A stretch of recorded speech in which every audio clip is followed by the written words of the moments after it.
All right, and now the federal government is sending its support, and they send one of the best to represent the federal government. And representing the federal government, we have our friend, Mr. Bob Decker. Oh, Mr. Bob!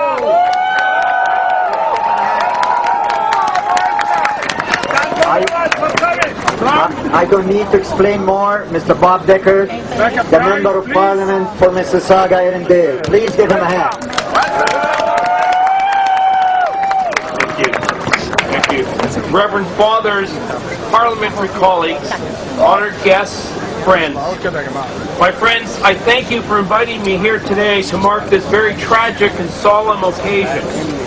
Before I begin, I would like to extend the compliments of my colleague, the Honorable Jason Kenney, who met with and had lengthy discussions with Pope Shenouda just this past May in Egypt.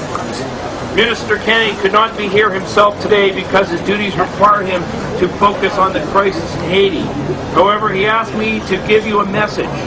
Mr. Kennedy wants you all to know and to be assured that he and the government of Prime Minister Stephen Harper stands shoulder to shoulder with you in condemning these senseless acts of violence, and that his thoughts are with you today.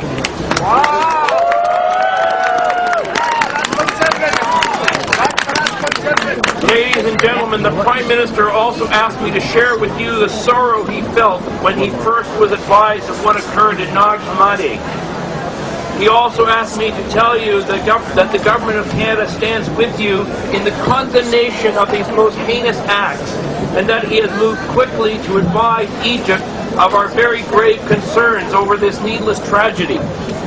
Canada's condemnation was clear. My colleague, the Honourable Lawrence Cannon, Minister of Foreign Affairs, issued a statement the day of the event saying, Canada condemns the attack on Coptic Christians in Nag Hammadi. We extend our deepest sympathies to the families and friends of those killed and wish a speedy recovery to the injured. That the victims were innocent civilians congregating for a religious celebration makes this attack especially tragic. We encourage the government of Egypt to continue its efforts to bring the perpetrators to justice and to restore calm and order to this area.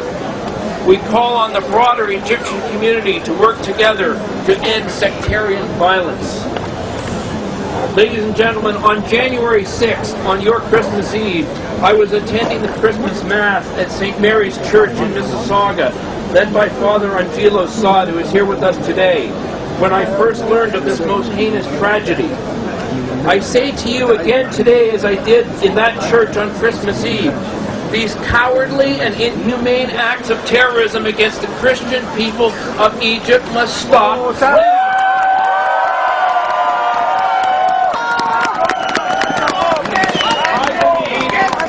I believe that the Egyptian government must use all power within its authority to bring these evil perpetrators to justice and to take steps to protect the Christian people and end the persecution of Christian people and all people on the basis of their religion. The attack on innocent worshippers, especially on one of the holiest days of the year, and the persecution of Christians or any other minority religious group anywhere in the world is unacceptable. Most certainly unacceptable to the government of Canada. Our government will not stand silent, and we will oppose sectarian violence wherever and whenever it occurs. Canada is a nation that believes in and values the rule of law. The Coptic community in Canada are loyal Canadians, and I know that you all share that value and also share the belief that freedom of thought and freedom of faith is a right that all people should have.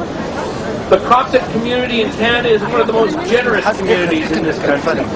Through your food banks, you provide food to the needy. No one who is hungry is turned away regardless of their religion or nation of origin. You provide newcomer services to all peoples of all faiths and all nationalities with an open and generous heart. This is a model of what successful integration of newcomers into Canada is. Neighbors helping neighbors. Strangers becoming friends. This is something the Coptic community has a gift in achieving. Even in Egypt, your community is highly professional, and many successful Coptic businesses give generously to their fellow Egyptians of the Muslim faith without reservation. My friends, I hope that someday the values that we all share here in Canada will one day be the values that many others will also share across the globe. Our proud and principled nation of Canada, supported by your willingness to reach out and touch others despite the danger you face in practicing your faith in some parts of the world, will one day cause strangers to become friends and encourage values to be shared and respected. I stand here with you today not only as a member of Parliament and a representative of the Government of Canada, but as a friend and a fellow Canadian, standing solemnly with you in solidarity to mourn the tragic deaths of your brothers and sisters, for they are all our brothers and sisters. Thank you. Viva Canada!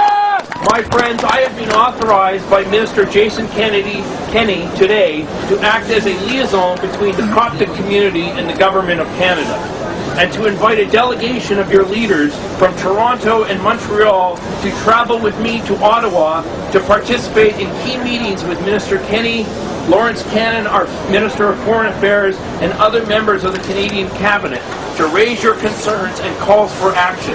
That is my pledge.